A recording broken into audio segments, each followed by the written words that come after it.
बिल्कुल, यहाँ एक छोटी सी हिंदी डरावनी कहानी भूत बंगला के बारे में पेश की जा रही है।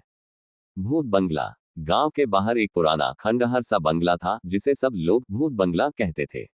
वहां की कहानियों ने गांव के बच्चों को डराने का काम किया था। कहा जाता था कि उस बंगले में एक पुरानी आत्मा वास करती है जिसने अपने जीवन के अंतिम क्षणों में बहुत दर्द सहा था। एक दिन गांव के चार दोस्तों राघव, साक्षी, मोहन और निया ने तय किया कि वे उस भूत बंगले में रात बिताएंगे। सबकी हिम्मत एक दूसरे को देखकर बढ़ी और उन्होंने तय किया कि वे अपनी शाम वहां बिताएंगे। जब वे बंगले में पहुंचे तो वहां का माहौल बहुत ही डरावना था।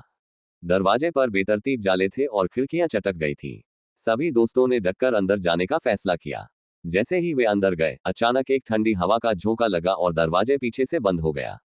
उन्होंने मन में साहस जुटाते हुए एक कमरे में दिया जलाया। कुछ ही देर बाद उन्हें वहां अजीब सी आवाजें सुनाई देने लगी। छोड़ दो मुझे, मुझे अकेला छोड़ दो। यह एक महिला की आवाज थी। सबके दिल की धड़कन तेज हो गई। साक्षी ने चिल्लाते हुए कहा, क्या ये सब सच है? फिर अचानक एक धुआं सा कमरे में भर गया और उनके सामने एक सफेद पोशाक पहने हुए महिला का भूत प्रकट हुआ। उसकी आंखें पनीली थीं और चेहरा दर्द में था। उसने कहा, मेरा नाम प्रिया है।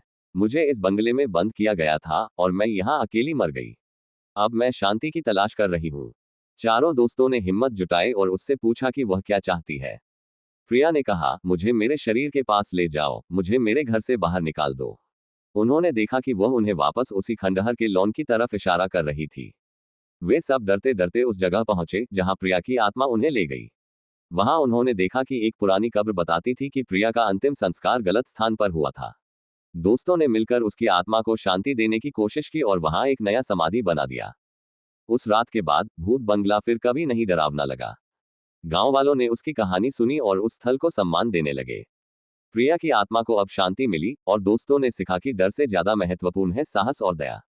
कहानी का अंत यह है कि कभी कभी डर का सामना करके ही हम सही रास्ता खोज सकते हैं।